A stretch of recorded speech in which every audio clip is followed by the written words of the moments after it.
Good afternoon to all of you. I'm going to request the host to mute some of you. Welcome to the Road to Recovery. Today's session is going to be an interesting session which will involve quite a few speakers, and it's going to look at something that can be a challenge for many of us, which is activities of daily living. It is both in some ways a commonplace activity, but one that can be difficult to train in people, especially when we're dealing with older people or adults. Now, for today's session, I can see that we have 34 people.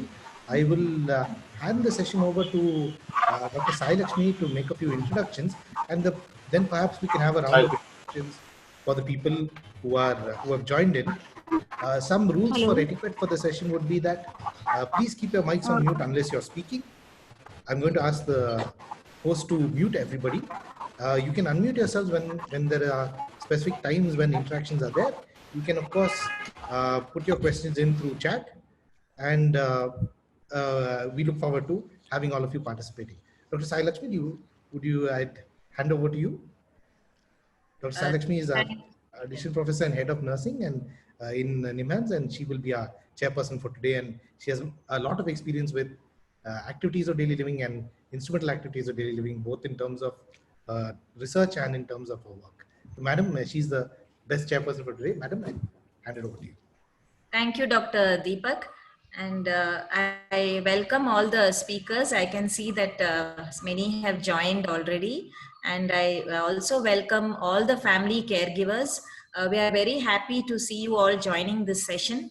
And especially during this COVID-19 pandemic time, it's a very difficult time for everyone. And today's session, I think it's very important, especially during this pandemic.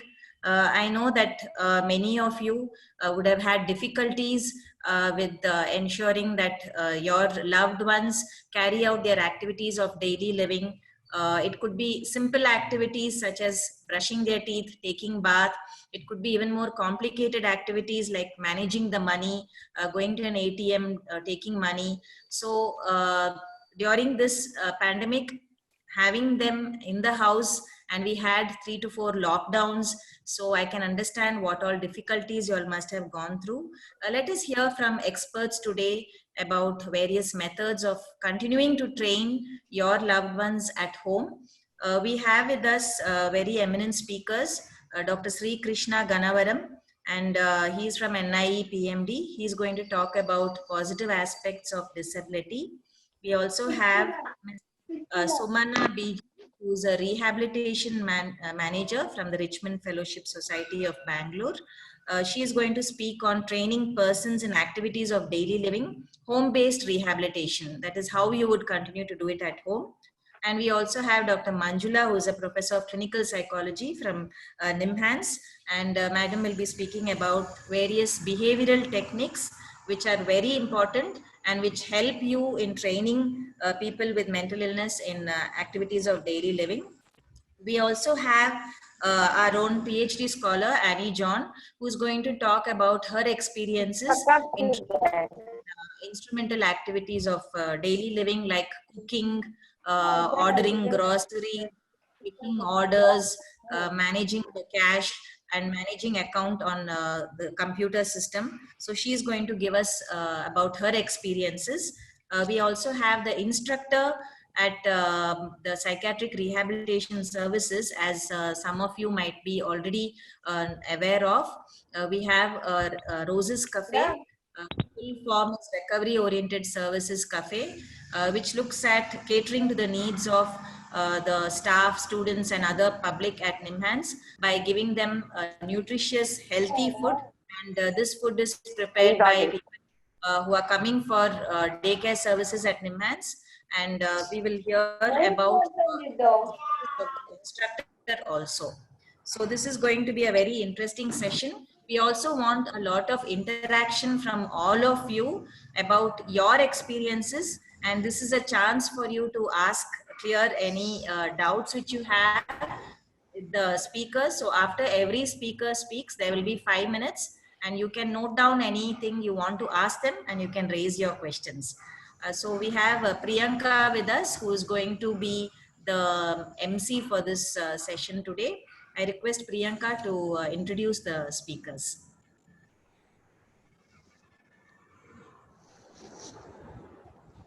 Yeah, a very good afternoon to one and all. The first speaker for the section will be Dr. Sri Krishna.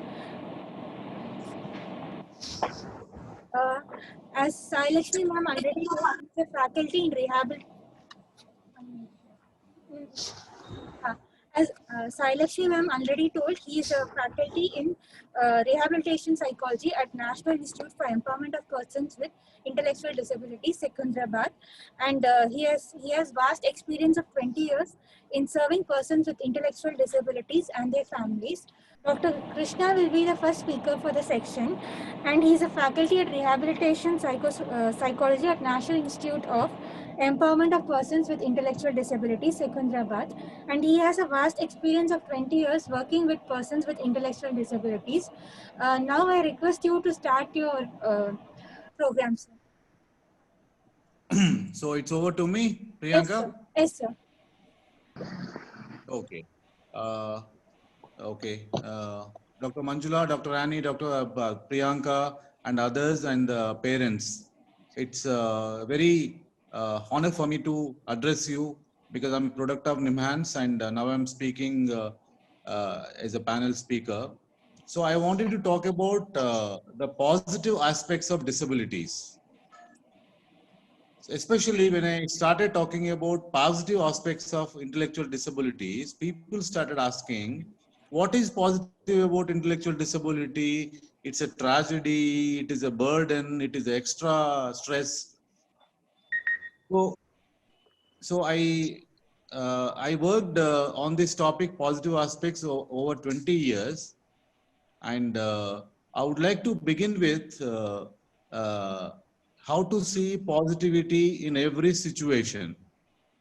Now, all of you must have heard about half glass empty, half glass full. That half glass empty is pessimistic, half glass full is optimistic or positive thinker. But what I would like to say that my glass is full. My glass is full. How?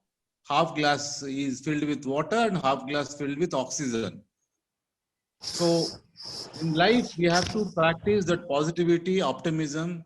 So persons with intellectual disability, the first positive quality, if you want to experience genuine emotions, if you want to experience genuine emotion of love and affection, you can only achieve that emotions with persons with intellectual disability, with no other, because the human beings, even if they smile, they want something from you. They need something from you. That's why they smile at you. So they show love because they have certain works with you. But persons with intellectual disability, they don't have any personal need, no selfish, express genuine emotions. And second point, what I would like to talk about is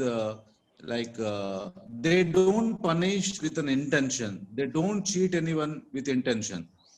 So, and the third one is if you can make them learn some activity, and they'll do better than normal human beings. Like that, there are n number of positive qualities we can find, and other disabilities, especially for the family members, how it impacts in a positive way. I would like to talk about many parents have started NGOs, many parents have pursued academic courses, many parents have done, siblings have learned and joined disability related courses, and the parents have joined, they have started the movement, parent movement, self-help groups. So whatever is the reason, whatever is the disability, how you take the meaning, whatever happens, happens for the good.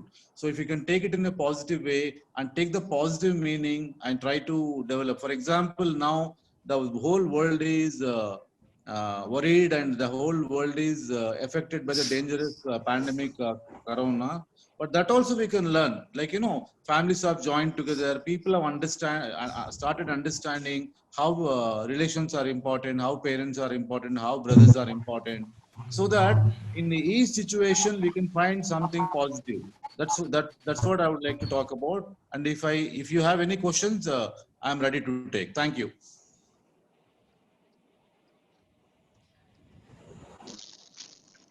And now we can take up questions. If anyone has questions, you can kindly ask to the speaker.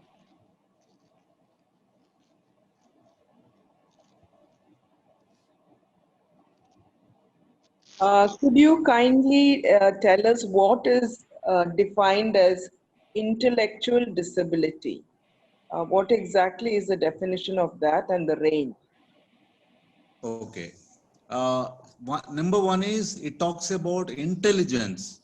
Intellectual disability means there is a sub-average intelligence. Now, for example, you and me, normal people have normal average IQ 90 to 110. Whereas these children or these adults, they have below 70 IQ. So below 70 IQ, intellectual disability, number one. So one is intelligence, one is adaptive behavior in the sense like, social, lack of social skills. And third is conceptual clarity. They will not have conceptual clarity like normal human beings. So there are three components: intelligence, adaptive behavior. They lack adaptive behavior. They lack conceptual clarity. Is that clear?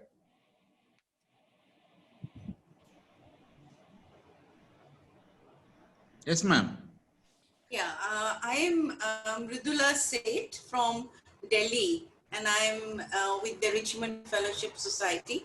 And I fully agree with your two very important observations that people show their genuine emotions, and also that they don't punish with intentions. And that is also my experience. And I feel that I am learning a lot working with my nephew, because when he loses his anger and he's very, very angry, then I have to learn to control my emotions, because I know that after some time his anger is going to disappear, and he keeps on saying that I'm going to break relationships with you.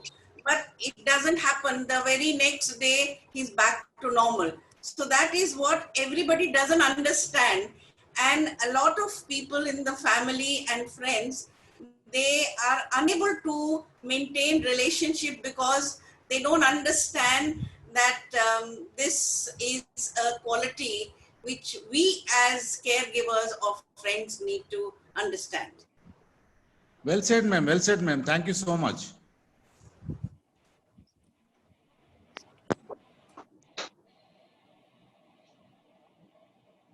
Thank you, Mridula Sen, ma'am. Yes, thank you, madam. Is there anyone else who wants to ask any questions from Dr. Krishna? Hello, hello, hello. Yes, you can ask Mr. Krishna Kumar. See, my son is having a personality disorder problem. Hello. Yeah, Are please you- go ahead. Please go ahead. My son is having personality disorder. His main problem is anger control problem. He gets upset very fast, and he keeps asking. He demands money, and if he don't give it, he gets angry, and whatever is in his hand, he'll throw it. So that is his problem. Once we give the money, then he goes off and he comes after 8 hours, 4 hours, and comes back to the house. I think What he does outside the house, we do not know. Krishna Kumar, Mr. Krishna Kumar, this question will be, I think the better speaker will be Dr. Manjula, but I would like to add that there are maintaining factors for any behavior. Oh. There are maintaining factors. For example, somebody is having a problem with wife, somebody is having a severe problem with a job, they indulge in alcohol. When the problem resolves, alcohol automatically stops. I just giving an example. So Okay. what are the maintaining behaviors? What are the maintaining reasons, or what are the maintaining causes for this particular behavior? We have to understand. Dr. Manjula, can I request you to add to my answer? Yeah. I think in this, what I understood is that he has a major problem is the anger problem, isn't it? And then whenever he gets what he wants, then the anger reduces. It means that the anger is maintained by the reinforcement that he's getting from the behavior. Every time that he demands, the demand is fulfilled when he shows his anger. And his level of attention deficit is also there. So he cannot. Whatever we tell, it doesn't go into his understanding capacity. Yeah. So mostly like his that reasoning at that time, he is not able to reason at that. So most of the behavioral techniques managing through reinforcements is something which can be used with him. So a detailed assessment of the situations where actually he gets angry, that we call it as ABC analysis. What is the antecedent? In what situations does he get angry? And what are the behaviors that he shows, and what are the consequences? If the consequences are positive, it is likely that he will continue to maintain the behavior. Okay, so how do we reorganize these consequences is something, it has to be a plan for managing his behaviors. So I think like you can maybe like once the PRS service is open, maybe you can sit and discuss with your therapist as to how to go about planning the consequence, the contingencies for his behaviors, and how the positive behaviors can be reinforced and these negative behaviors can be reduced. So we call it as differential reinforcement, to increase some positive behaviors at the same time to reduce the behaviors that are not very adaptive.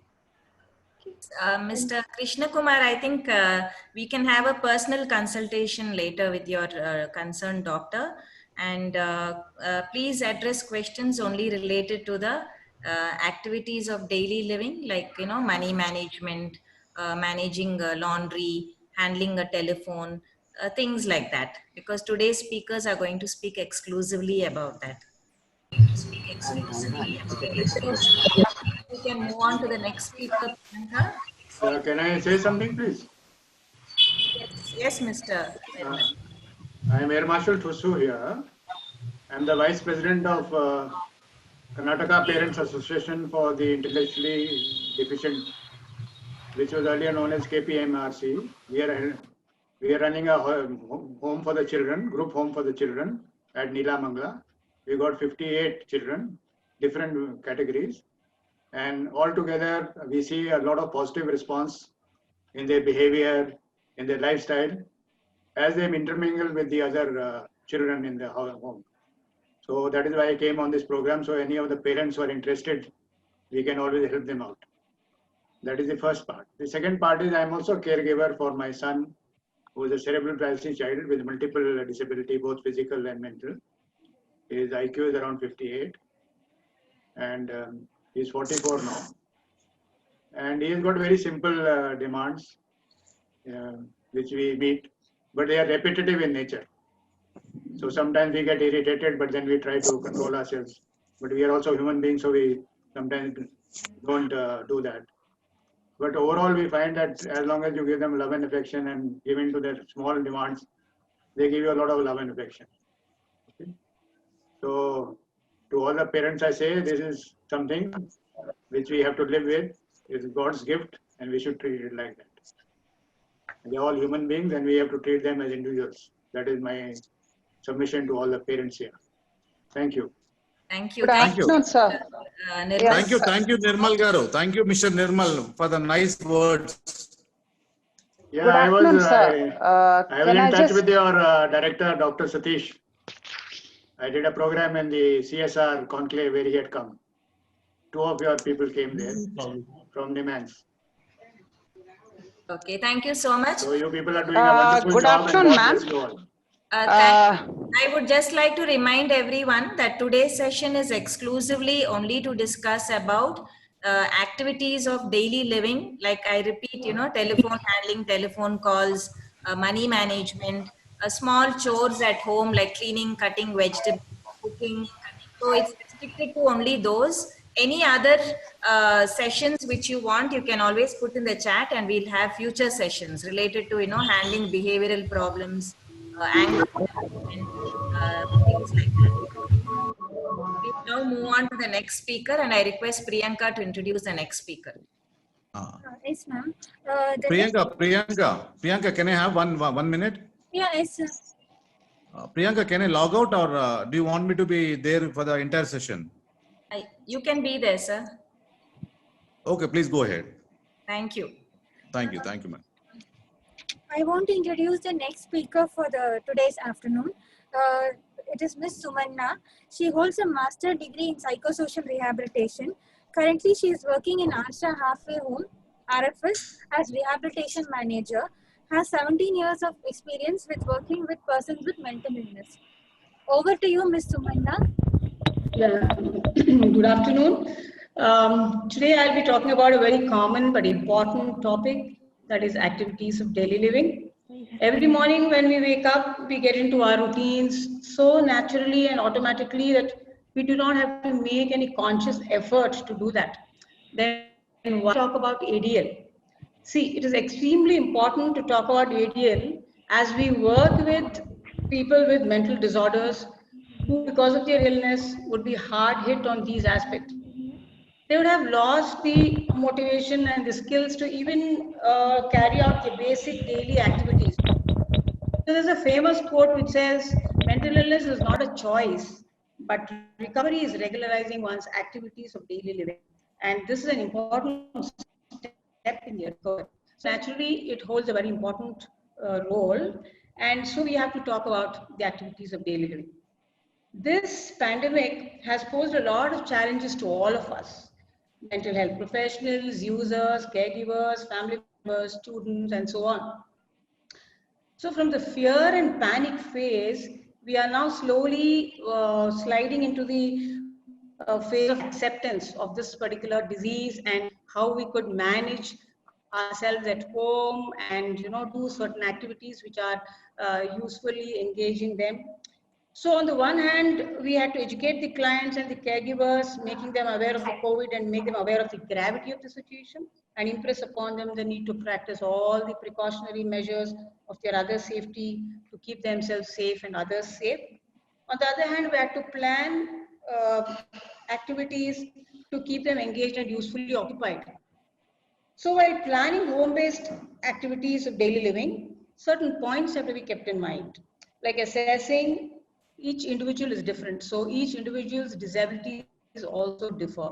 I hope all of you agree with me with that. So, once we assess what the person needs and what are his deficits and how do we cater to that, so we have to consider all his illness, his motivation, his capability, home environment, then caregivers, gender, that also plays an important role. And keeping all this in mind, we have to design certain activities. So, well, with our experience, that is RFS experience, either in the daycare or the long-term home or the short-term home where we had patients going back home because of the COVID, we had designed many activities for them. So we, usually gave them a activity schedule, that is a daily activity chart. Of course, the family has to be partners in care, because when we talk about home-based activities of daily living, definitely we have to have the families doing a major role, but we are there to monitor, guide them, and also to reassure them that we are there whenever they want us. Like I heard one of the caregivers introducing herself in the beginning. So she was telling us that, well, I have to pull up my son from the bed to make him do some work, at least to come out and take a bath and all this. Yes, this is what people with mental disorders are like. So it is very difficult for the families to do that, because they take, that is they are the targets for all these people to, throw their tantrums about. So how could we help such people? So, I only suggest that,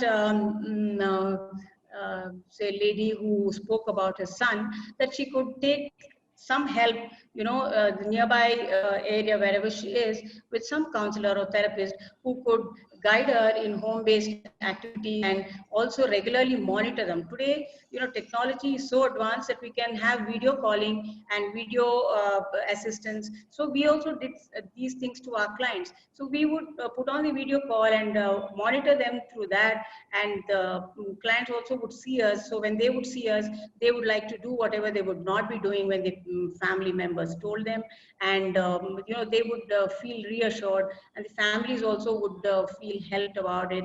So these things, like, because we have very good now technological assets, we can use them and try to help them with that, help the families and also the users. So there are many things like psychoeducating the family, then roping the families as partners in care, guiding the family to monitor and assist them, and checking if they've been following the assigned responsibilities, and also considering the caregiver's burden, how important it is to talk to the families also about that. So video calling, and now there are some charts which I would like to share, but there are many checklists like that. So the moderator, can I share the slides, Yes, ma'am. please? Yeah. Yes, so yes, so this is like we categorize the activities of daily living in say 2 ways. That is basic activities of daily living, that is personal hygiene, feeding, continence management, ambulating, dressing, toileting. So I won't go into details of this because I think these are common things which all of us know, and I don't want to eat on the time of the other speakers.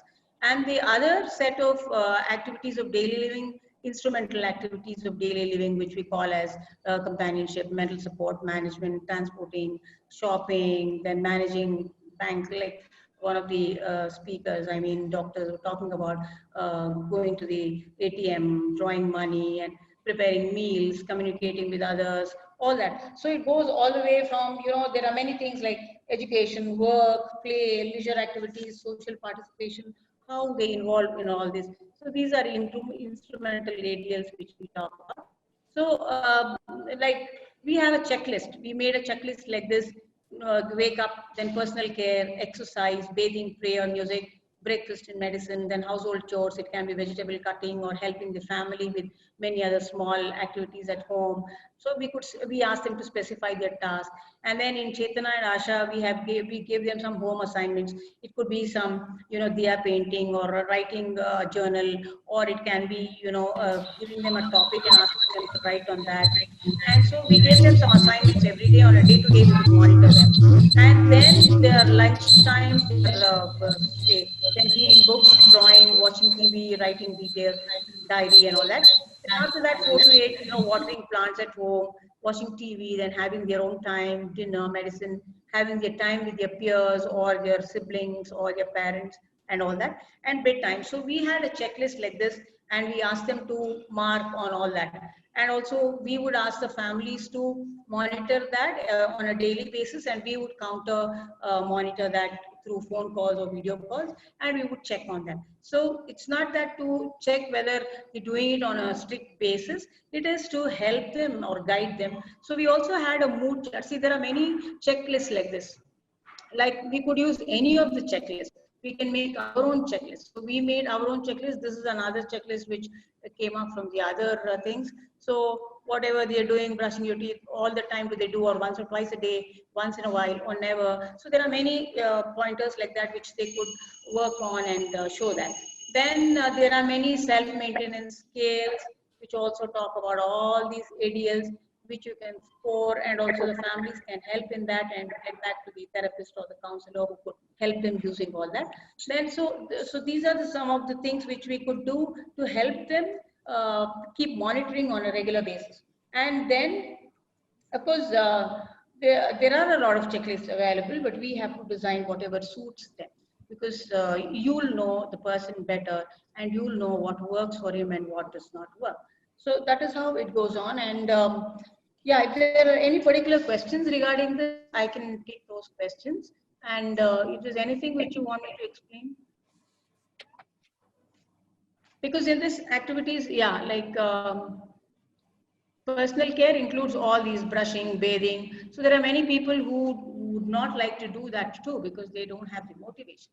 Then how they could take our help, the families could take our help in giving them that thing. So maybe giving them an alarm in the morning or talking to them once a day. So evening, the families would say that, okay, your counselor or therapist will call you, so you'll have to talk to them about it. So they're very prompt in telling us what they did. So we also gave them a mood chart. We said that, okay, today, if you're not in a mood to do anything, please mention that and please say why. So we don't have, I mean, that's okay. If you don't want to do something on one day, it's okay. So we made them feel that it's okay to have some breaks in between. And that's why the mood chart would say happy, sad, and these parameters we gave them, and they would also mention why they did not do this particular activity today and what happened to them. So it was on a very friendly and humane basis that we would discuss with them all the activities and also keep them doing it. So is there anything anybody wants to know in detail? I wanted to ask a question. Go ahead, please. Suresh, go ahead. So my question is about motivation. Okay. So if somebody is not interested in any of the rewards, but just the basic needs of food, etc., are being met, so they don't want to change the behavior, then how to get them motivated? No, that is, see, I was telling you, sir, that the family members may find it difficult to do that initially because unless you have a contact with a therapist or a trained volunteer or a nearby counselor who could help you with that, it's difficult for the family members to do it all over because your wards, that is your children, definitely will not take your word. They'll say they know that you are the target where they can use and throw their tantrums and say that we are not going to do anything.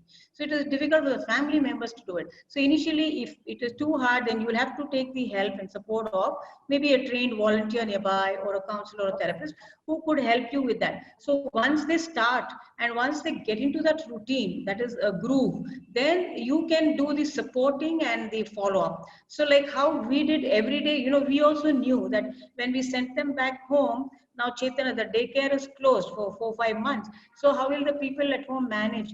So we are on a regular basis, in touch with them on phone calls and video calls every day. So what happens is the clients know that, okay, today our madam is going to call us and she's going to ask us what we did. So they are very strict about following what the things are. There are some days, I told you, when they don't want to do something. So they'll tell us, very frankly, they'll tell us, ma'am, today I did not do anything. I was very angry with my father, so I did not do this. So there should be some external monitoring to help. So you have to be, the family can be partners in care, but you need some professional help sometime because it is difficult for the family members themselves to start off with that.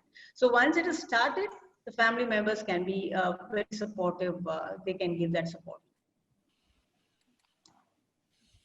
I hope I have answered your question. Yes. Thank you, madam. And Mr. Suresh, I think Dr. Manjula will also further answer your queries. Thank you for that question. Is there anyone else with any question for Madam Sumana? I have got one question. Yeah. Hi. Anyone else would like? Dr. Sumana, thank you very much. I would like What to I wanted to say that in the last 6 months since the lockdown has taken place, these children are locked inside the house, and no visitors are coming. So they like a lot of company. Yes. And I felt it is not there. Yes. So one thing I find that when we have some chat on maybe Google Duo or Zoom or something like that, the children are very excited and they want to listen to and see different faces and make gestures and they feel very elated. Okay. So is there some method by which we can have a regular dialogue with them for say half an hour with some caregiver who's different than the parents? Because parents they see every day. Yes, sir. Yeah, I think you can rope in a family group like that if you have some relatives or friends who could join in and, help out in that way and something that would really be good. Yeah, it could be a family group. It could also be a parents group who are all here. We Yeah, could make a yeah, little even group and yes. chat with each other, Yes, the prayer. and that will be a great self-help. motivation for all parents itself. That's true. I'm sure Dr. Sailakshmi and others could think of such a thing and, help them out Yeah. with that, with the family group. So we can make small groups, maybe of not exceeding 12. Then we can Yes. use Google Duo. It's quite a good platform for chat, and the children feel Probably very excited. Nimans can take that up and then help in such a thing. Right. Thank you very much, doctor. Yes, thank you. May I ask one question? Yes, Miss Jasmine, please go ahead. Yeah, hello everyone.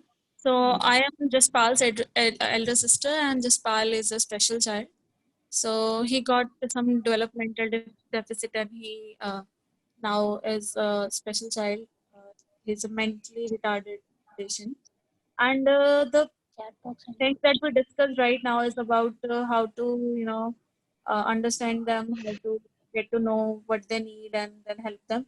The problem is a bit different. That's why I want to ask that I don't know if using this term is right, but he has a mutation problem where he doesn't express himself.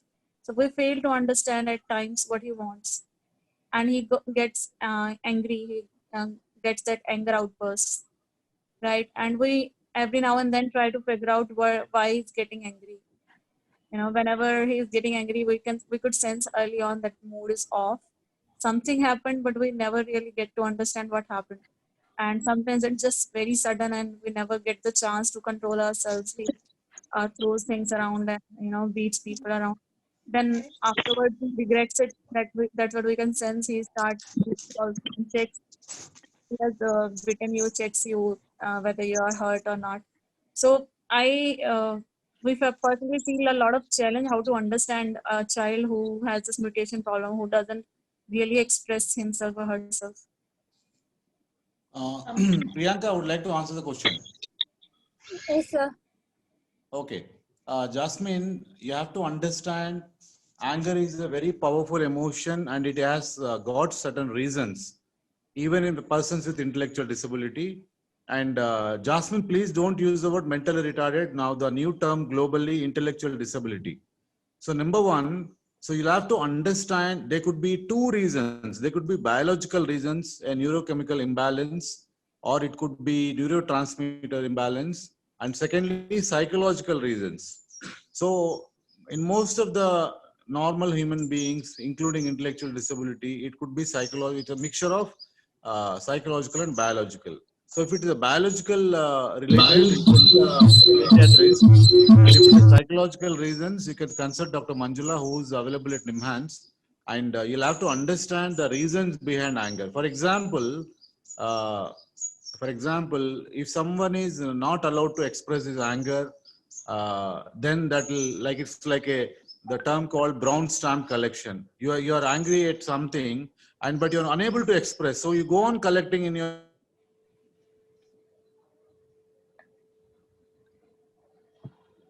and one second. Sorry, am I audible? Yes, sir. Hello. Yes, sir. You're audible, sir. Yeah, audible. Yeah. So Yeah, we missed your last two sentences. Yeah, one second. What I mean to say, the anger reasons, it could be when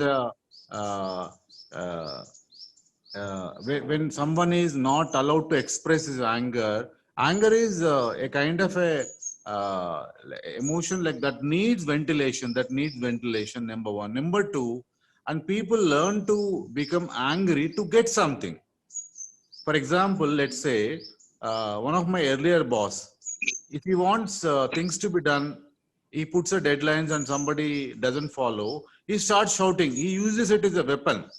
So some people use it as a weapon. It is unexpressed anger.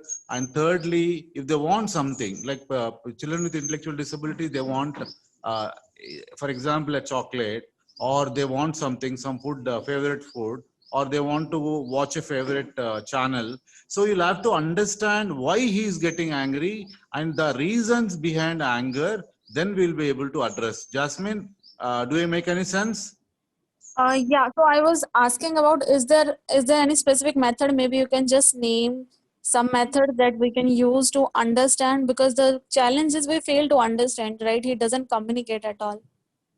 Do one thing, Dr. Jasmine, and with the permission of Priyanka and Dr. Manjula, can I share mail ID to Jasmine so that I can send some material, Dr. Manjula? Yes, please. Yes, please. I think. Yeah. So Jasmine, please write down my mail ID. Okay, sure, sir. Tell me. It is Dr. Yeah. Dr. D for Delhi, R Okay. for Red. Krishna, Krishna, Yeah. dot, Dr. Krishna.NIMH@gmail.com. NIMH is N for Nagaland, I for India, M for Mango, H for Horse. Sir, alternatively, you can also send it to us and we can Yeah, send sure. it to all the registered, I'll send it. registered I have the participants. Manjula ma'am's mail ID. I'll send it to Manjula ma'am also. Yes. We can send it to all the registered participants. Oh, thank you everyone, Dr. Manjula and Dr. Rani, for the wonderful program on 20th August, Friday. And thank you so much. And it was an honor and very pleasure to be there in this group, addressing the valuable and gifted parents. Because why I call gifted parents? Because these parents are developed patience, developed tolerance, and developed love, and they are the symbols. They are the symbols of humanity. Salutes to them. Thank you so much. Thank you, sir.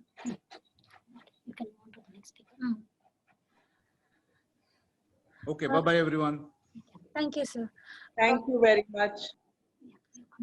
Now I would like to invite the third speaker for the day, Madam Manjula. She is the faculty and professor at Department of Psychology, NIMHANS. Ma'am, over to you, ma'am.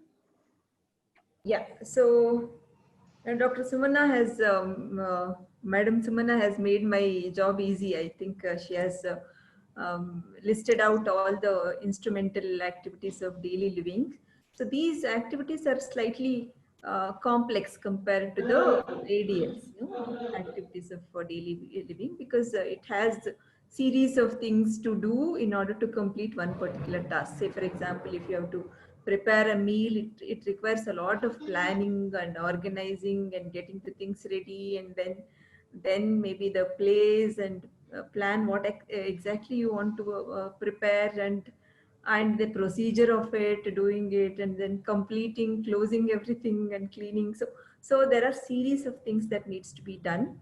So it includes a lot of things. Say, for example, house management. Within the home management, there are so many things: cooking, cleaning, washing, that utensils or clothes, and it is not only manually doing, but also in addition, maybe like you'll have to learn some technologies and then operating some machines. So series of things. So that is why it is little more complex compared to the ADLs, and in addition, this helps you to become independent. So that is one of the important aspects of IADLs. So independent living is something which is important for all the people with chronic mental health conditions. So this would actually help the parents also, because the patients are continuously depending on them for a long time. So the parents also will be worrying as to when that they will be able to become independent and take care of themselves. So this is one of the biggest worries of most of the caregivers, that when will they become independent and they will be able to lead a independent life. So yeah, so I will not go into the details of all these, what are the IADLs. But then that there are certain limitations why the people with severe mental illnesses experience difficulties in managing their own IADLs. Due to one of the main reasons, I think many of the caregivers also were mentioning that the motivation is something which is low. So the reason is mainly because of the negative symptoms. That is one of the main reasons. And sometimes over the years, what happens is that the cognitive impairment also sets in. So that also makes them difficult to learn new things.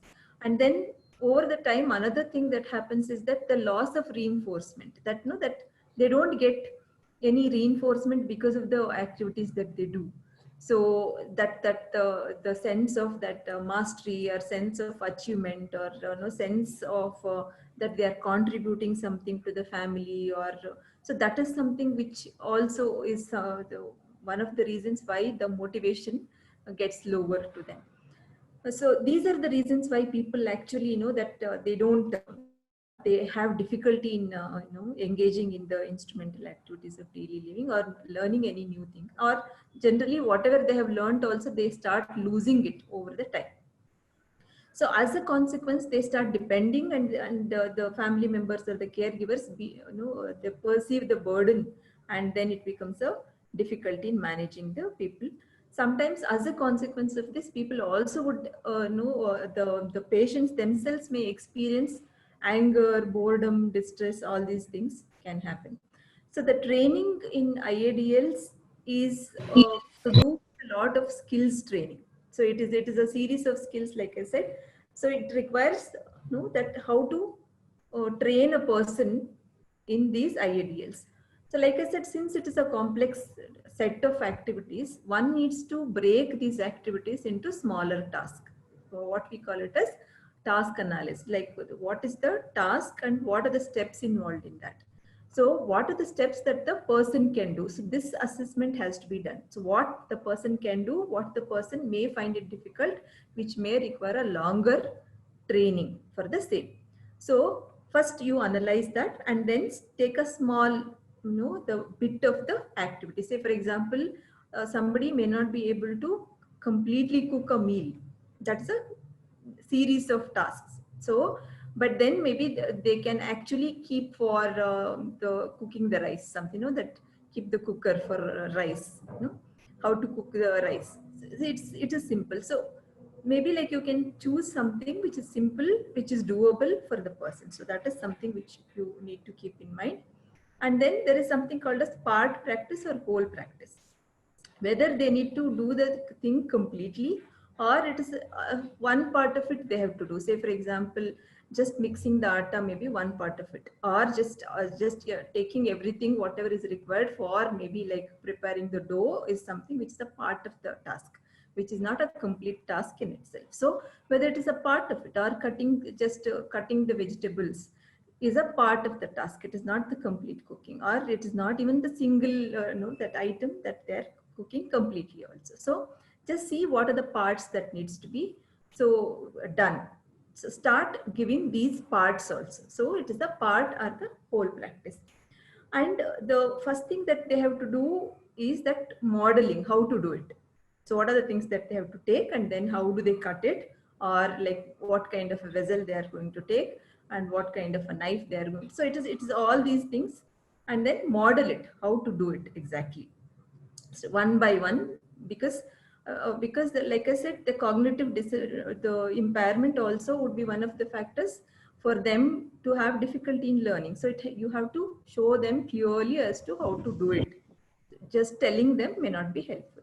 Use prompts, like if they are not able to get all the steps, maybe you can tell them, no, you have to do this next. You keep it like this. So prompts is something which is important, and it's not that one day you demonstrate and they learn it. It may not happen like that. So you'll have to repeat it. So Dr. Krishna was mentioning that the caregivers develop patience. I think patience is something which is very, very important here. Like small children, you have to have patience to repeat the same thing again and again so that they register the steps. Okay. And then appreciate, like generally we have expectations and we don't appreciate. So that is not there in our practice at all. So, but then you'll have to learn this, like, appreciation is something which will actually increase the motivation. So keep appreciating that, yeah, she could complete this successfully and she did it so nicely and she has done it well. So these are the things which can actually encourage them. And if somebody is not motivated at all, sometimes giving some rewards also would help. So say for example, we talk in terms of positive reinforcements. Okay, so which can be primary or secondary reinforcers. So primary can be whatever that the things that they like which actually the basic needs of the individual is taken into consideration there. Whereas the secondary is like, say for example, you give them money or tokens and all those things which can get them the primary, which they can use it for getting the primary reinforcers. So, but generally for the older, the adults and the older people, maybe that social reinforcement is something which is important. That is, the appreciation is something which works well for them. But then, like, this is something which can enhance their motivation. And then, like, say, what happens over the time as the skill is practiced, maybe you can actually reduce the number of prompts that you give. They will pick up the skill. So step by step, and then you will give the next task, which is slightly the next step in the same maybe task that they have to complete. So another important thing is to do the same activity in the same place and same order. Familiarity is something which is important.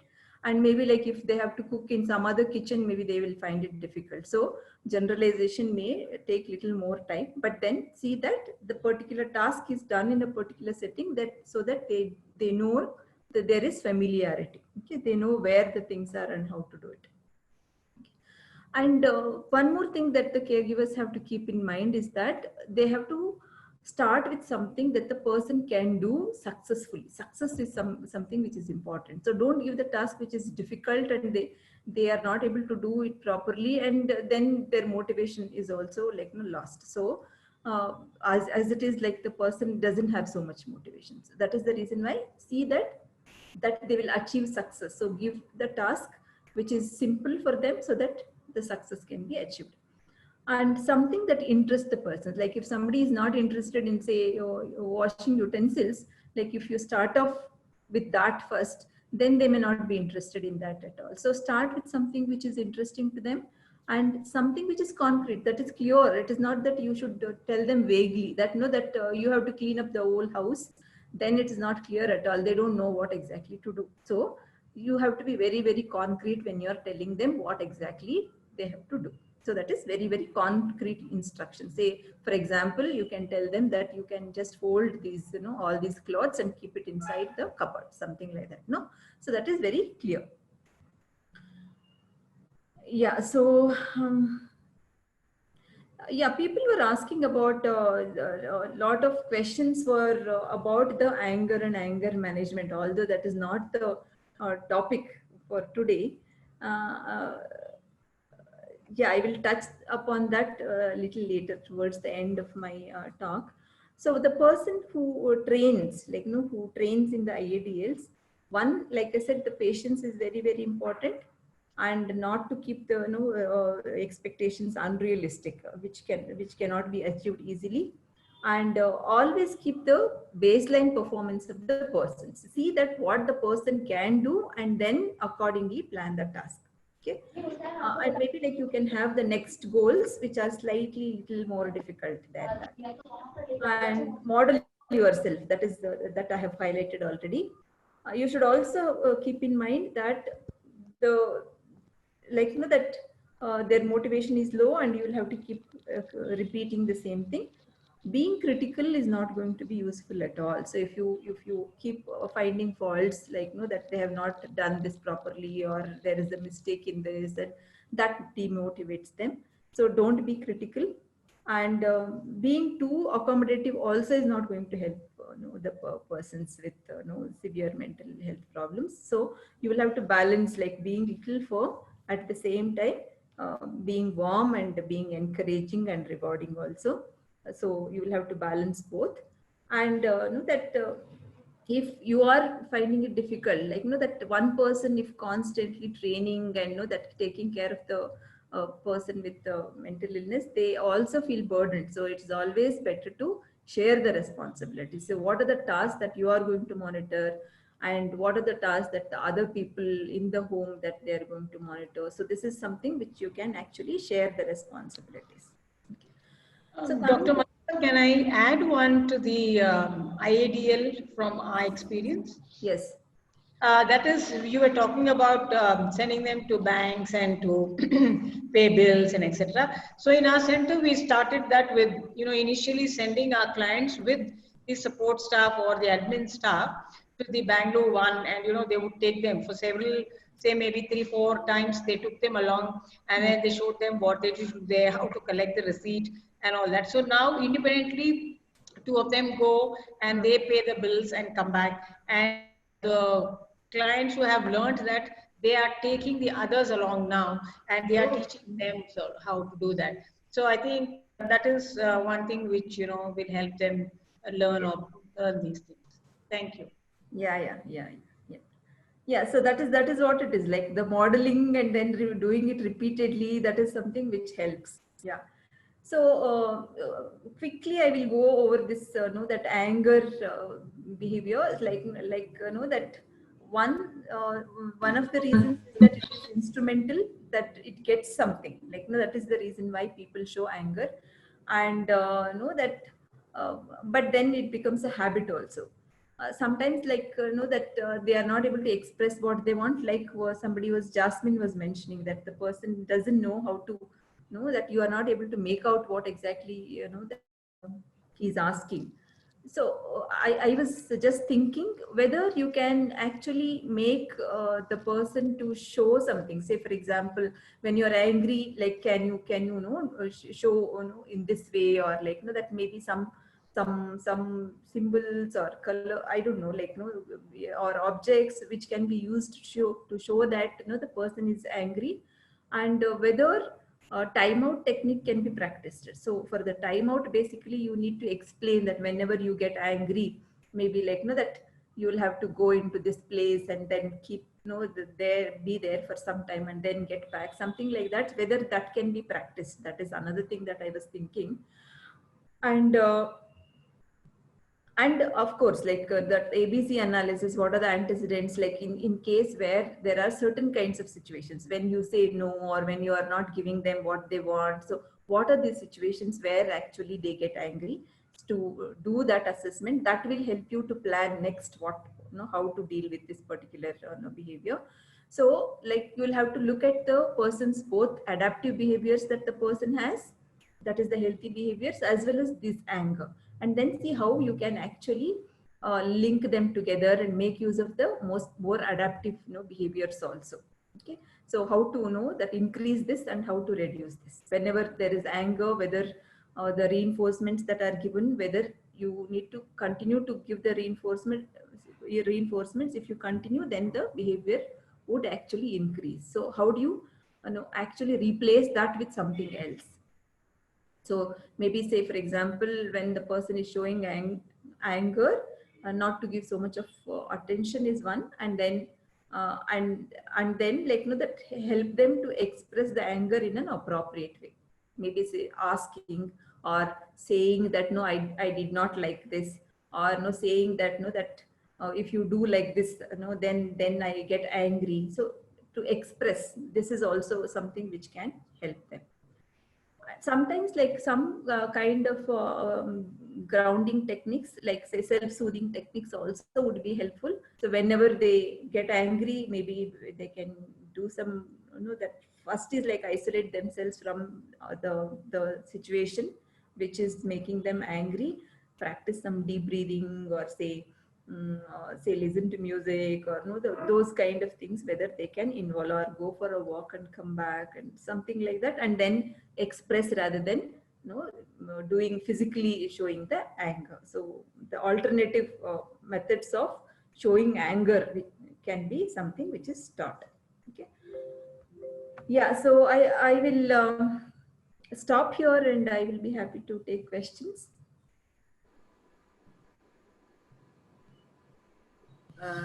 Thank you, Madam Manjula. That was a lovely session. I think Mr. Chetan has a question to ask you. Mr. Chetan? Are you there, Mr. Chetan? Yes, madam. Yes. Yes, you can ask your question. Ma'am, we are facing, my son is an ASD child. We are facing difficulty. Hello. Yeah, we can hear you. Yes, madam. We are facing difficulty in his ADLs, like bathing and personal hygiene. We are facing a lot of problems, madam. Deliberately, he will not do whatever we have to insist. Personally, we have to present before him, and we have to insist him to do the things. That is the problem we are facing. Otherwise, if he neglect on his own, he will not bath. Physically, he is very fit, madam. He is very fit, and he is 17 years old. He's a good-looking boy, but we are facing that the difficulties, madam. Okay. And what is he doing currently?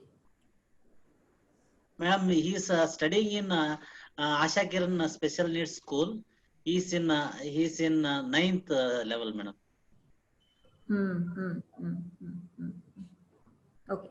So, what do you think would encourage him or motivate him? What does he like, and what kind of reinforcements can be used with him? We are unable to do that reinforcement techniques. Where harshly we are treating, and roughly we are handling him. That is but the techniques following such techniques also we are facing. We don't know, madam, actually that techniques. Okay. As the other children, we expect the other children's like other children's he has to do, but yeah, quite reversely, quite opposite manner he will receive that things. Okay. So, what do you think would work with him? Like, when you would have seen that certain things work with him, no? When you say some things in a particular way, he does things. He likes something like, say, appreciation, or like giving a lot of attention to him. Yes, madam. Yeah, nothing should be told harshly. So whatever, if you insist particularly anything, the opposite that only he will do. That is the thing, madam. Yeah. So your question also has an answer there. So like Yes, madam. You should not be telling him harshly. Maybe Right. politely tell him and then appreciate him. But always telling politely, it's it will not possible, no, madam. Always. Because repeatedly, we will tell repeatedly, just politely. Sometimes if he doesn't follow, then unknowingly we will harshly only will tell. Yeah. Problem we are facing. Yeah, so that is something which has to be managed. And I think it is not that like that you should insist that completely you should follow whatever you say. At No, least madam. he can Only improve. ADL. Some activities you will follow. Hmm. ADL mainly bathing. We are struggling since 2 to 3 years. We have to stand. Myself or his mother has to stand in and has to monitor. Telling each and every part he has to apply soap, has to brush. Otherwise, simply will put water and come out within no time. That is the thing. Every time, every day, we have to be there, and ask him to do the things. Okay. No, every day do you have to stand, or like Every day we have to stand, madam. Okay. Is it required? Maybe like you can be little more flexible in terms of maybe he can take part every day, maybe twice in a week or thrice in a week. You can just instruct him. Okay, madam. So that you also not feel distressed, and he will also not be burdened. Okay. Yeah. Yes, madam. Thank you, madam. Madam Sumana has some suggestions for this.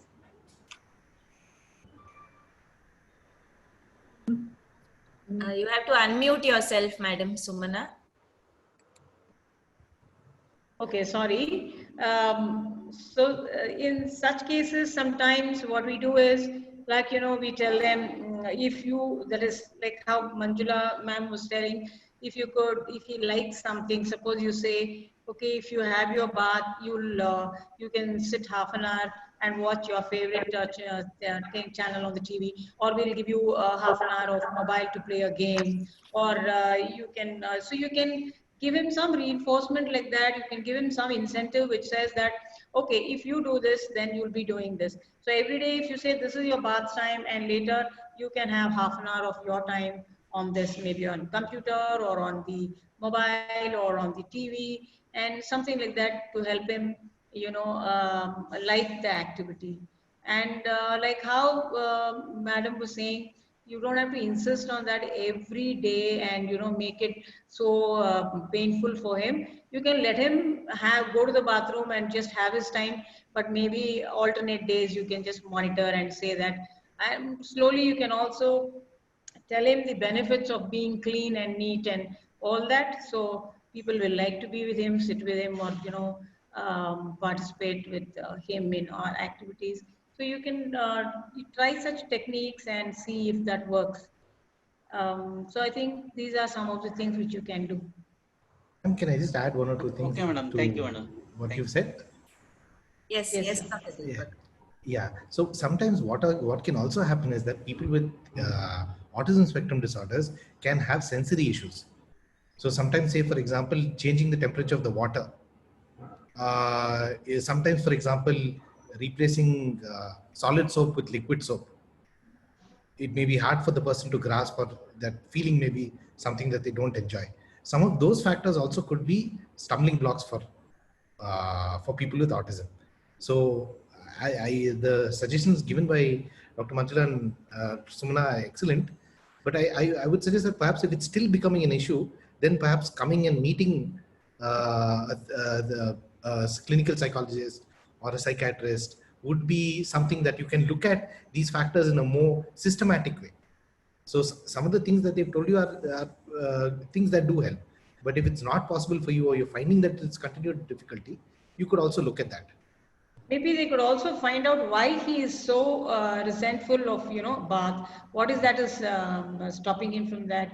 Is he scared of water, or what is that which is stopping him from that activity? So I think more detailed assessment, like how Mr. Deepak said, they can go to a therapist and find out what exactly that is, and go to the core of the problem and then take up the solution. Okay, madam. Thank you. Thank you, Dr. Deepak and Madam Sumana and Dr. Manjula. I think there's a question from Rajeshwari about her family member who's actually doing all the household activities very well, but she also wants to know some method of earning money while doing something at home. So, Madam Sumana, can you do you have any suggestions for that? Yes, if she's good at some, I don't know what exactly the household work she is good at. If she's good at cooking or making some powders or dishes, like, you know, these hard eats, it can be these munchies, things like that, whatever she can prepare at home, and she can also sell them at in the neighborhood or the contacts which they know. She can start on a small level that way, and then maybe that can be done. And is there any specific thing that she's told about household work? She's perfect in household work, says, but what exactly does she mean? If it's her artwork or handicraft, then she could sell that. So I'm not clear of what she is. It in the area of cooking she's good at, or I'll ask her to ask you directly, Mrs. Rajeshwari. Oppo F3 Plus, I think your mobile is showing us. Mrs. Rajeshwari, can you please interact with Madam Sumana? Hello. Yes, yes. Hello, yes. I am Mrs. Rajeshwari. Yes, tell me. My daughter totally fit in the kitchen work and other outdoor work also, in the bank and making bills and other things. I just want to know any small handwork, like making donas and other things, which will be not making much money, as well as having some use in the parties and even in pujas also. As such work, can you able to tell her, so that I can also coordinate with her to make it out and sell it in the market also. Madam, where do you stay, madam? Can I know? I'm saying I'm from Delhi. Delhi. Yeah. Okay.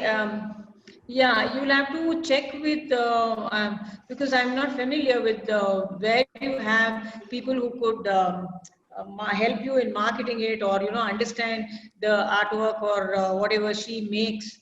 whether it's handicraft or if it's even cooking. I told you, like different powders. It can be the rasam powder or the sambar powder, or the chutney powder, whatever she makes, which is good and which can be really, you start off on a small scale by giving it to your friends and neighbors and contacts, and then slowly getting in touch with the other small organizations which where they could help you sell that, some things like that, if it's relating to cooking. But if it's relating to any handicraft, things like that, there will be small exhibitions and small outlets where you could give her a chance to display her things and somebody could buy it, or even flats. For example, if you go to a flat where there are around 30 or 40 houses and request the flat manager to say that she could display some of her things once she's done some sizable amount, you can just take it there and request them to give her a space where she could do it for 2-3 days in the evening, maybe a particular time, 5 to 6,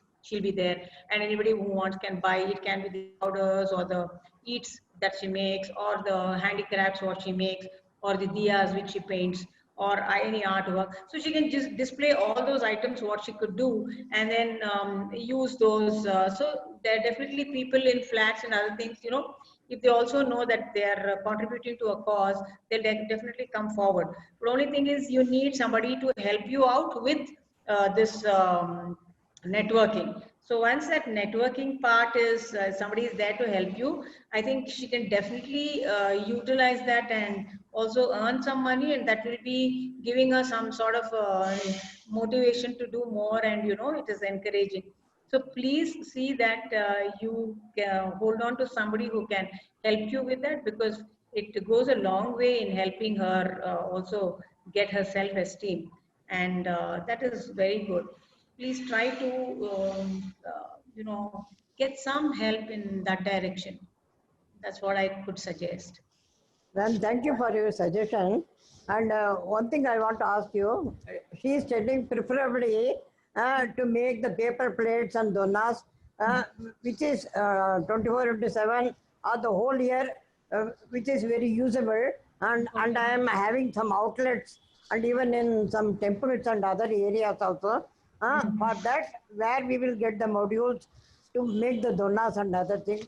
Or can you tell me how to start this work? That to get the modules, you mean, or you want the what do you call that, to make the plates, is it? Yeah. I think they have some dyes, they have some dyes. So Okay. you'll have to get in touch with the people who make that or market that. They'll be able to tell you where, but taking a dye and all that will be quite expensive. I don't know if you could invest in that, because they all do it on a large scale.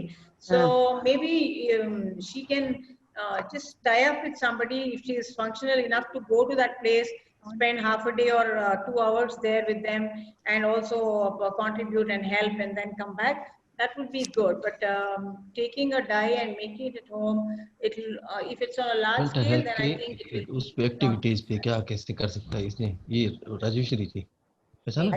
ये राजेश्वरी नहीं जो बोल रही थी Thank you, Madam ये Sumana. तो south के हैं. Priyanka, I think we have 2 more sessions now. We'll move on to the next presentation. Yeah, yes, ma'am. Now I would like to invite Annie John, PhD scholar in NIMHANS, for her presentation.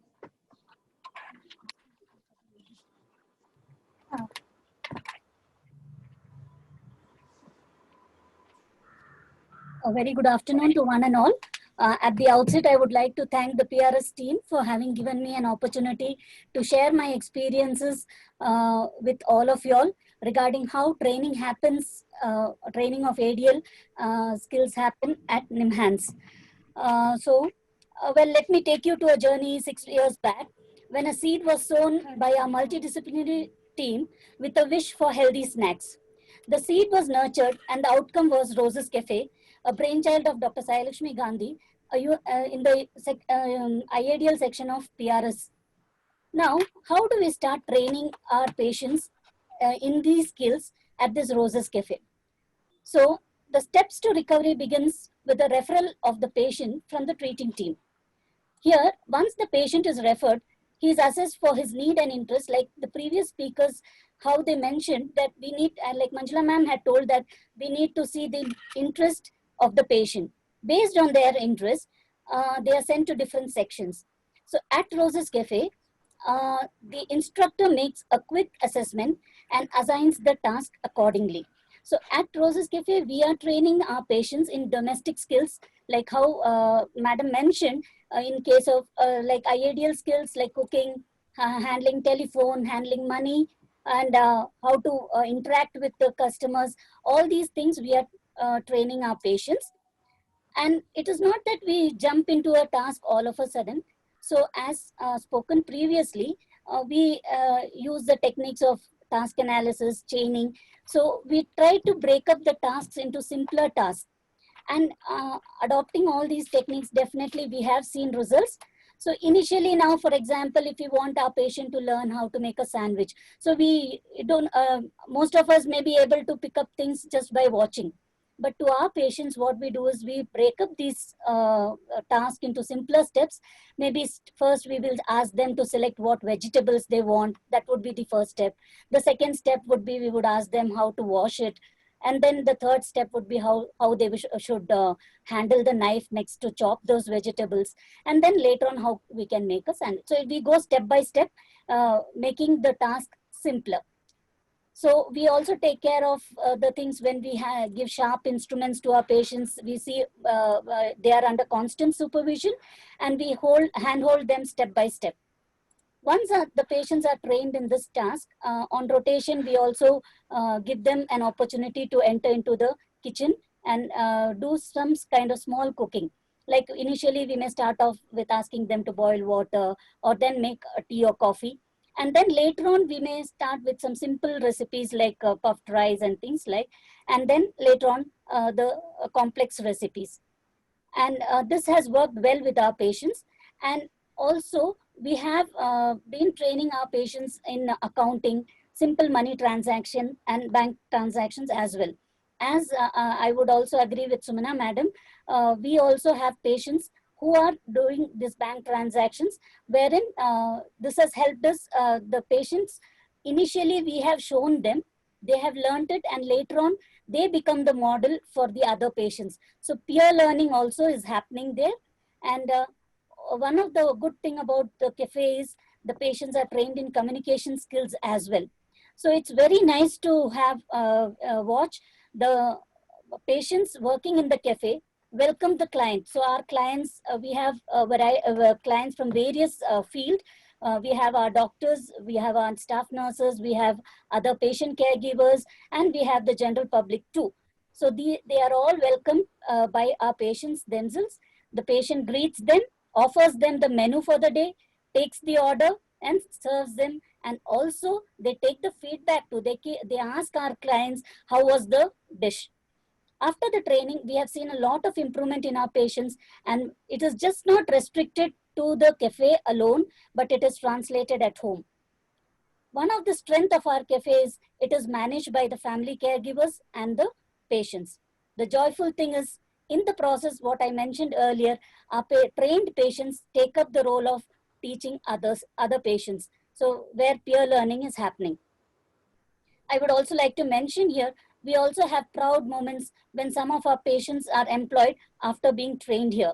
We have 2 of our patients being employed as Swachhata workers in PRS itself. This was the scenario what was happening prior to the pandemic. Now, as all of you all know, the pandemic has turned the world topsy-turvy. But with that came exploring new methods and techniques. For the first few months, all of us were clueless as to how we can continue with rehabilitating our patients. But we as a team took up the challenge and moved ahead. After a groundwork, we came up with the idea of telesessions. When the whole world is going online, why not online sessions for our patients too? We ventured out into this area, and from past 3 weeks, we have started yoga and newspaper reading, which was the usual schedule when our day boarders came to PRS. Well, Roses Cafe also comes with its own goodies. Last week, we started online sessions at the cafe. We too had our own apprehensions about the online sessions. But after we had one session just yesterday, we were assured because We had a demonstration of hand washing by the instructor, and it was followed by a written demonstration from our patients in their respective homes. And all the patients were enthusiastic in performing the task. And at the end of it, they have requested for sessions on alternate days, which we plan to consider. In the long run, we plan to train them in household chores, including cooking, washing vessels, and laundry, how to handle laundry. And also a very important thing that, so this is one of the technique, I think one of the caregiver was mentioning that the patients are locked up at home, how can they meet their friends? And when we conducted the first Zoom session, online session, it was very overwhelming because the patients could see their friends as well as they were very happy to see the instructor herself speaking to them. So that was a motivation for them. And the other thing that I would like to mention here is, I think none of us would be willing to work without reinforcers. So why should we deprive our patients of reinforcers? We at Roses Cafe give a fixed amount as weekly incentives, which makes them extremely happy. The total profit from the sales we get by selling healthy snacks prepared at the cafe is shared among our patients at the end of the month. Our patients are reinforced not only with the monetary incentives, as Manjula ma'am said, it's just not the money that matters. Even a small tap on the shoulder of the patient matters a lot. So when our patients, we appreciate them, acknowledge them, and give accolades to them once a task is accomplished. We say that, well done, you have done a good job, a nod of assent, a smile. All these are very key cues in reinforcing the patient. Also, we have witnessed our patients showing improvements, and this has motivated us to have a broader perspectives and widen our horizon. So this was the rosy part of Roses Cafe, but not everything is rosy. But we have our challenges too. To mention a few, sometimes we have a setback when the patient has memory problems, and as some of you all rightly mentioned, they are not motivated. Some of them have tremors and sometimes mood fluctuations. So these are sometimes coming in the way of our training, but then those are addressed individually. To conclude, our dream is not to restrict Roses Cafe to remain as a shrub, but aspire it to grow into a huge tree, giving shelter to many. Thank you. I would now like to show a video of the Roses Cafe, how it works and how it is taken over. You may please watch. Thank you.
Successful rehabilitation, people with mental illness require opportunities as well as encouragement. We see that persons with mental illness, they are not allowed to enter the kitchen or participate in activities in their own families. When we offer opportunities for them in Roses Cafe, they are pretty enthusiastic and pick up the skills pretty fast. Sometimes the family members are also surprised that their son or daughter has picked up these skills and expresses interest at their home. This also leads to a change in the family atmosphere and then believing more on the person's abilities. There are three major strategies for reducing stigma related to persons with mental illness. One strategy is called information, where we inform the public about what is mental illness, and that persons with mental illness, they are like normal people who are taking medicines for a medical problem. The second strategy is protest, where people go and state that and their views. The third is social contact, where the general public comes in contact with the person who has identified himself or herself to be with mental illness, and as they interact with the person over a period of time, a lot of myths which they had about a person with mental illness gets challenged.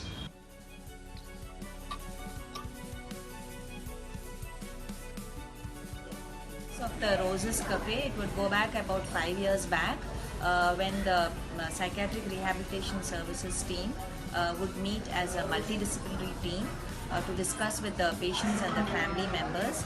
And at that time we found that family members had many concerns about their family member who was a patient, about how they would be able to manage with very simple skills like preparing a cup of tea or coffee for themselves or managing their laundry.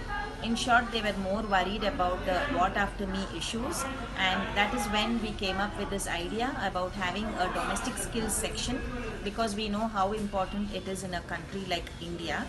And Roses Cafe was useful, I would say, not only for the people who had a psychiatric illness, but also for many of our staff and trainees whom we found were actually having a lot of unhealthy snacks during the daytime. This cafe looks at making nutritious food, healthy food with less of oil, with lot of veggies, and so it is of benefit to the staff and students who come here and have these snacks and beverages. And patients have earned a lot of money also, which they have used to buy things. In fact, some patients in the closed ward also said that they have made orders online through Amazon to get things which they liked.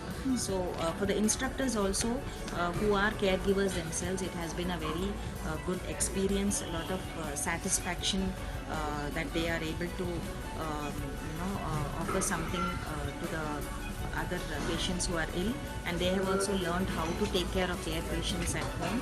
For us also it has been a very good journey where we have learned a lot about how to run a cafe, and we also have a lot of satisfaction when we see how patients have improved.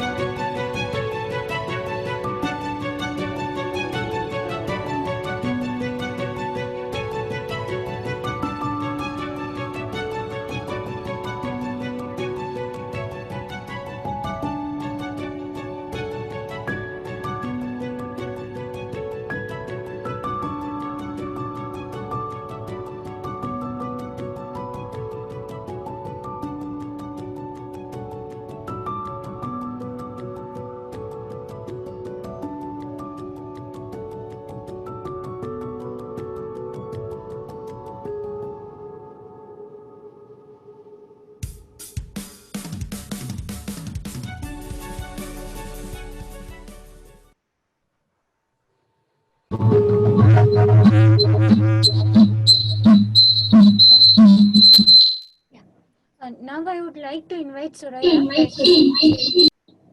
Now I would like to invite Suraya, the instructor of Roses Cafe, to talk about her experience in Roses Cafe.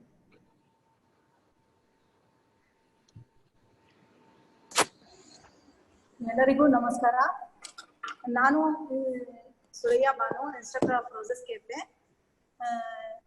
ನಾನು ಬಂದು ಇಲ್ಲಿ ಕೆಲಸಕ್ಕೆ ಬರೋದು ಮುಂಚೆ ನಾನು AMC ಸ್ಕೂಲ್ನಲ್ಲಿ ಒಂದು 4 ವರ್ಷ ಕೆಲಸ ಮಾಡಿದ್ದೀನಿ.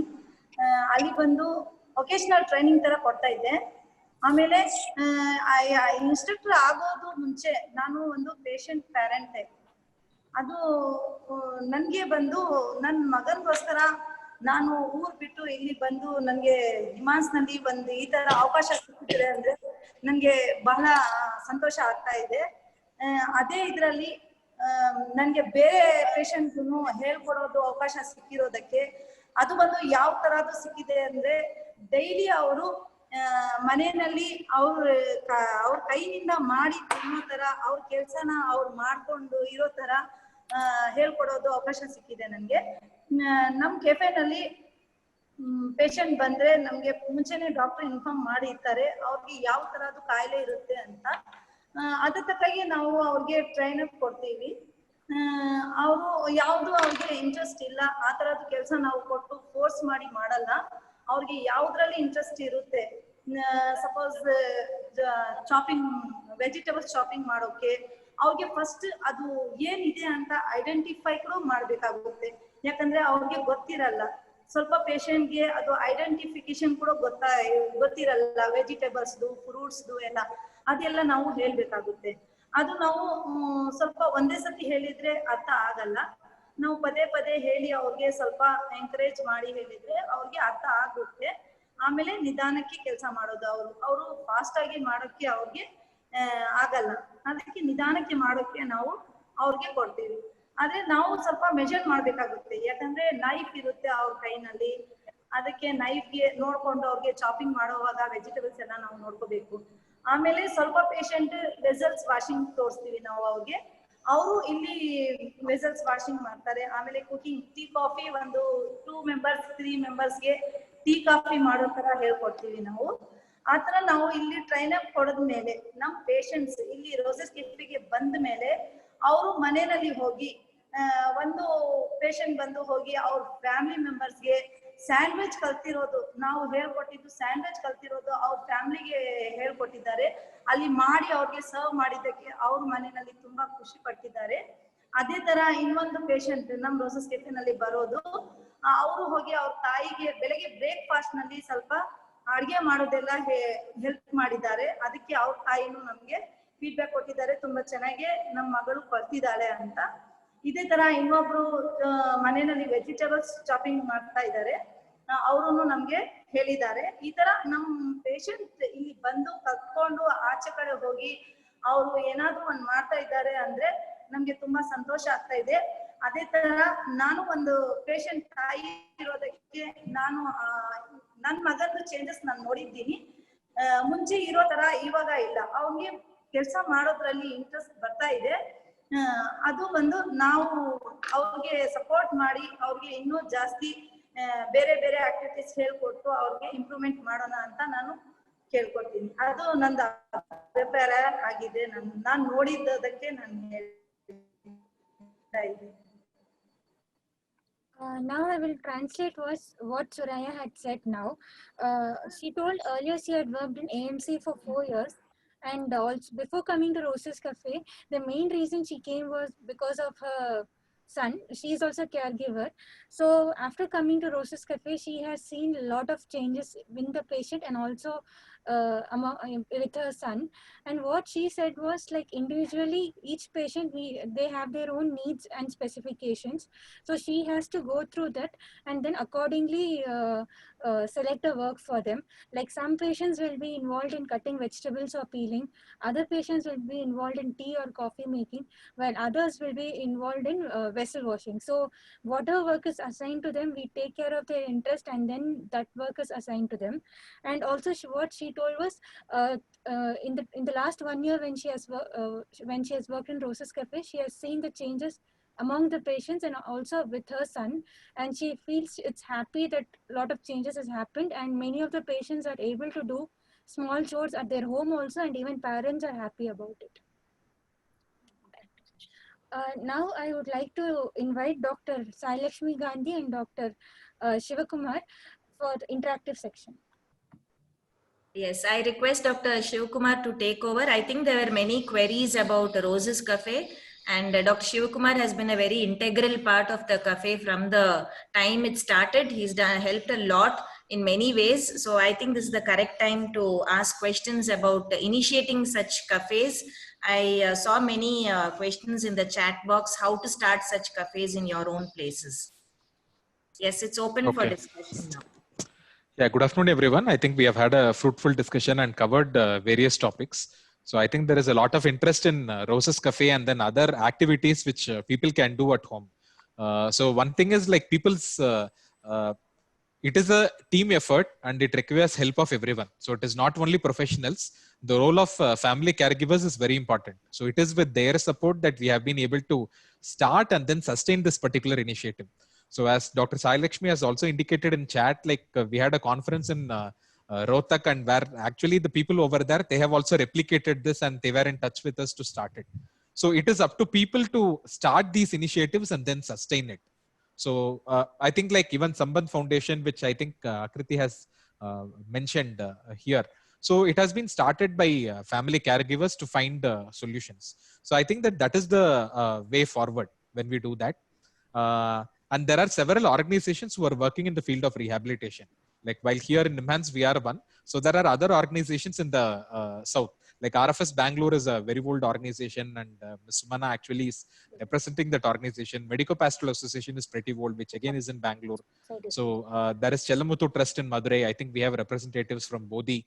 There is RFS Delhi, there is RFS Lucknow, there is Government Medical College Chandigarh. So even CIP Ranchi, they have a lot of rehab facilities. So there are rehab facilities across the country, which you can do that.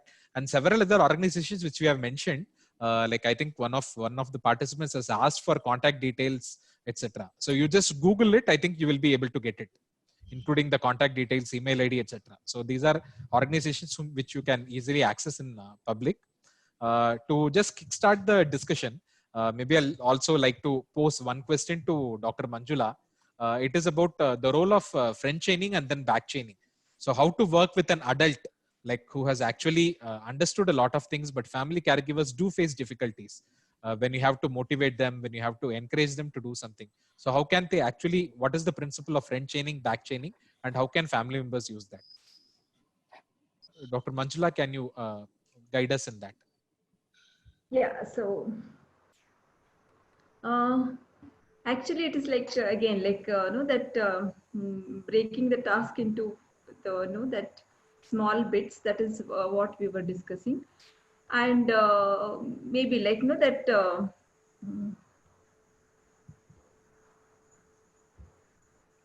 say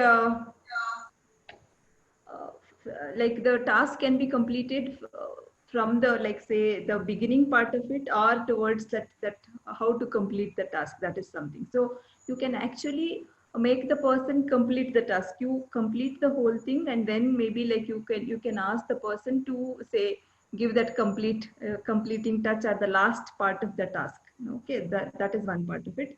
Or like how to like the beginning part of the task, what is the first the first bit of the task. From there you can actually start. So that is the series of the task, and then like leave the last bit of the part for the person to complete, or like the first part of the task that has to be started, something like that. Yeah. Thank you very much, madam. Yeah. So yes, ma'am. Please go ahead. Yeah. That's all. Yeah. Yeah. Okay. Thank you very much, madam. I think we are also running a bit short of time. So may I also request Ms. Sumana to share her experience about bringing caregivers together, and then the role of caregivers, say caregiver support groups. Yes, we have caregiver meetings, say once in 3 months. We have caregiver meetings in the daycare and also the other facilities. So caregivers are invited, and we have some sessions for them. It can be a speaker on related topics which we have asked in the previous session. Because every session we end with a form where we give the caregivers an opportunity to express whatever topic they would like to hear, or whoever experts they want to be called. And once that is done, we take up those suggestions, and then we fix up some speaker who could be useful to the caregivers in terms of maybe helping them with guiding them in different ways of helping their ward. So the caregivers give their feedback and opinion, and they also have questions when they come. And on a daily basis, there are families talking to us. It can be, there are families who need psychoeducation, so we call them often. So it depends on the kind of family who need to be met often. So caregivers contact that way we have on a continuous process. But formally meeting them is once in 3 months we organize something. And once in a year, we organize a family session for all the 3 facilities. We have 3 facilities here in Bangalore. One is a daycare center, one is a halfway home, and a long-term home. So we bring in all the caregivers of all these facilities together, and then we have a whole day of activities and sessions. So that is how we take up these questions or whatever problems they have on a basis like that. And sometimes we've also tried to make a self-help group of the families, but they've all shown interest in the initial stages.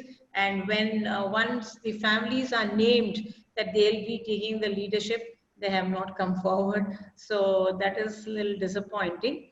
But I wish, the families also are more proactive and they take up some initiative so that could help other families. Like how in this panel, one of the caregivers asked that, if you could help us with making a group, it would be helpful for all our wards to, come online, talk and understand others' problems and also help solve that. I think something like that, if the families also come forward, it will really be good. Because see, we have so many families in daycare, around 40 clients use the daycare. We have so many families, and in the halfway home and the long-term home. But when we call for a family meeting, the response is very poor. We don't get more than 15 families coming in. So that is really disappointing because we really take a lot of pains to put up a program, and we want them to participate and we want them to be helped and guided.